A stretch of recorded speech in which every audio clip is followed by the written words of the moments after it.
সবাইকে শুভেচ্ছা। আজ বাংলাদেশের ইতিহাসে একটা অবিস্মরণীয় ঐতিহাসিক দিন।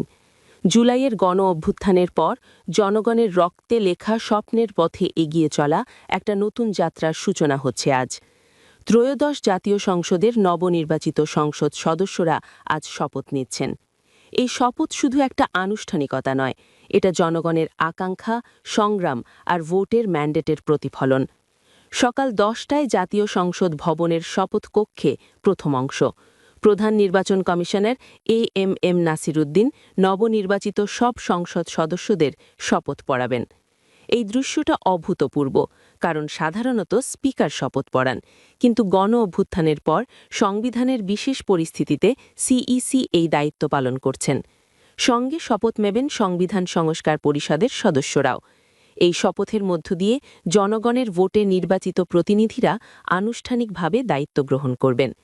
এরপর বিকেল 4টায় আরেকটা ঐতিহাসিক মুহূর্ত। জাতীয় সংসদ ভবনের দক্ষিণ প্লাজায় মন্ত্রিসভার শপথ গ্রহণ অনুষ্ঠান। রাষ্ট্রপতি মোহাম্মদ শাহাবুদ্দিন শপথ পড়াবেন।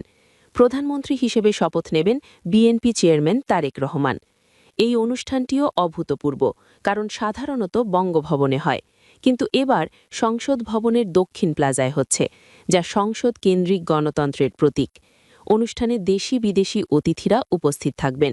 ভারত, চীন, পাকিস্তান, মালদ্বীপ সহ অন্তত ১৩ দেশের প্রতিনিধি আসছেন।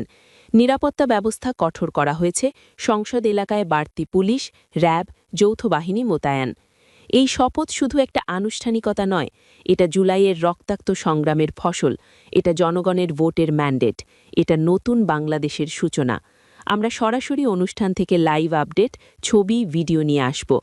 আজকের এই দিনটা আমরা সবাই মিলে স্মরণীয় করে রাখব।